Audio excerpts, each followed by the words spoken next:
Everyone, ரொம்ப நாளுக்கு அப்புறமா ஒரு டெசர்ட்டோட வந்திருக்கேன். ஸோ எப்படி பண்ணாலும் பார்க்கலாமா? ஒரு பேனில் வந்து ஃபுல் பேக்கெட் மில்க்கை வந்து அதில் சேர்த்துக்கணும், தண்ணியே ஊற்றாமல்.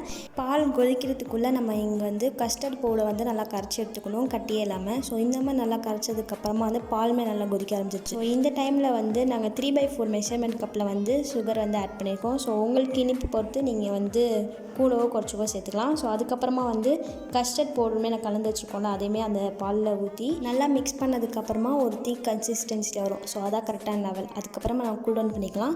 நெக்ஸ்ட்டு நாங்கள் 3 மாம்பழம் எடுத்துருக்கோம். அதை நல்லா குட்டி குட்டியாக கட் பண்ணி மிக்ஸி ஜாரில் போட்டு நல்லா அரைச்சிக்கணும். திக் கன்சிஸ்டன்சியில் வந்ததுக்கப்புறமா வந்து 3/4 கப்பில் வந்து அதே மெஷர்மெண்ட் வந்து சர்க்கரை சேர்த்துட்டு தண்ணியையும் அதில் ஆட் பண்ணி நல்லா அரைச்சிக்கணும்.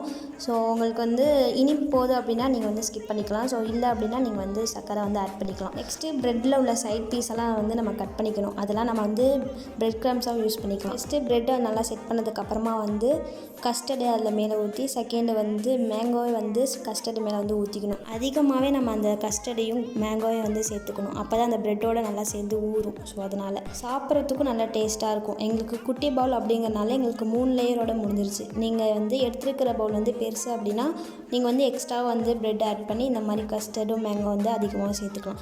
ஸோ ஃபுல்லாக செட் பண்ணி முடிச்சதுக்கப்புறமா வந்து ஃப்ரீசரில் வந்து 1 hour இல்லை 2 hours போல் நம்ம வந்து வச்சு எடுக்கணும். இந்த மாதிரி ஃபுல் லேயரும் ஃபினிஷ் பண்ணதுக்கப்புறமா வந்து ஃபைனலாக ஒரு தட்டை வந்து அடியில் வச்சு நம்ம வந்து மேலே ஒரு மூடி போட்டு ஃப்ரீசரில் வந்து வச்சுக்கலாம். 2 ஹார்ஸ்க்கு அப்புறம் நீங்கள் பார்த்தீங்க அப்படின்னா நல்லா செட் ஆகி பார்க்கவே டெம்ப்டிங்காக இருக்கும் சாப்பிட்றதுக்கு. நீங்களும் இந்த மேங்கோ புட்டிங்கை ட்ரை பண்ணிட்டு எப்படி இருந்துச்சு அப்படிங்கிறத கமெண்ட்ஸாக சொல்லுங்கள்.